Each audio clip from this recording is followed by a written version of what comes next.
Bonjour à tous, ici Lothar Benichou, je suis ravi de vous retrouver pour cette vidéo ensemble aujourd'hui au Nicaragua. Donc j'avais envie de vous faire une vidéo aujourd'hui sur les effets secondaires à long terme du Roaccutane et notamment les rougeurs persistantes.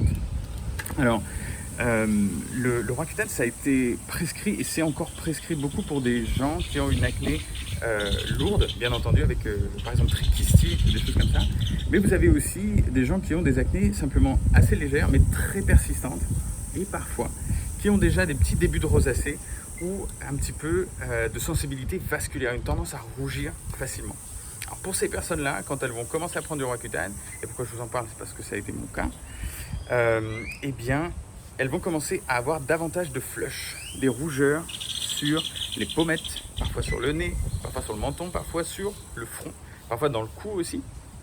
Donc il y a vraiment une sensibilité qui va arriver. Alors ça vient de plusieurs choses, hein, notamment le fait qu'en asséchant les glandes sébacées, eh bien, on va rendre la peau beaucoup plus sensible à ces flushs, du coup, parce qu'elle va avoir, vous savez que c'est trigué, donc ça veut dire déclenché par certains nerfs qui captent soit la pression, soit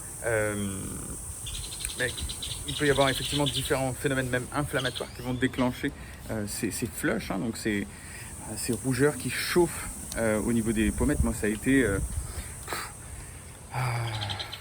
je sais pas si je vous l'ai déjà expliqué, mais pour les gens qui ont peut-être déjà vu les vidéos où j'en parle, moi j'ai pris du Roaccutane autour peut-être de mes 17-18 ans. Et ensuite mon acné est revenu peut-être 8 à 12 mois plus tard. Et dans toute cette période-là, et même les 3, 4, 5 années d'après, j'avais encore énormément de flush. Dès que je baissais la tête ou dès que je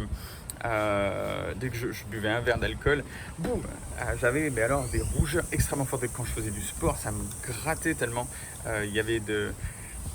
On aurait dit que c'était des lâchers d'histamine dans mes pommettes. Donc bien entendu que c'est quelque chose d'extrêmement désagréable. Et pourquoi je vous parle de tout ça? C'est parce que récemment, il y avait une personne qui me le demandait, notamment une personne qu'on accompagne, qui me demandait mais comment est-ce qu'on fait pour arrêter ces flushs, etc. La première chose que moi je suggère, c'est que si vous avez une acné avec de la rosacée, c'est mais tenez-vous à l'écart du Roaccutane, tout simplement. Tenez-vous à l'écart du Roaccutane parce que, votre acné persistante va peut-être réagir à ça, mais vous avez de grandes chances de garder des effets secondaires après cette expérience en fait. Et moi encore, je pense que j'ai toujours eu un petit peu une fragilité vasculaire, hein, ça c'est clair, une tendance à faire des rougeurs, etc. Quand je regarde des photos ou même quand j'étais un petit peu ado, même avant de le faire. Donc clairement je ne jette pas uniquement la pierre au Roaccutane. Simplement ce que je veux dire, c'est que si vous avez déjà cette sensibilité là et que derrière vous rajoutez une molécule lourde comme ça qui eh bien, a la forte probabilité de déclencher ces flushs et de faire en sorte qu'ils restent, tournez-vous plutôt vers comprendre ce qui se passe et agir d'une manière saine plutôt que de vous tourner vers le Roaccutane pour des petites lésions qui ont simplement cette notion de persistance.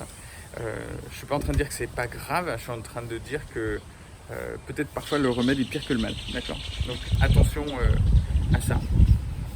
Si actuellement vous êtes sur Roaccutane et que vous ressentez que vous avez ces flushs, etc., eh bien, et que vous avez envie de comprendre ce qui se passe ou vraiment de pouvoir agir de manière saine, nous, ça nous est arrivé de prendre des personnes qui étaient déjà sur Roaccutane et de les aider du coup à apaiser leur système et non seulement à comprendre leur corps, débarrasser de leur acné, puis tout doucement soit finir leur cure de Roaccutane, soit l'arrêter s'ils avaient envie de le faire. Nous, on n'est pas là pour dire d'arrêter des médicaments.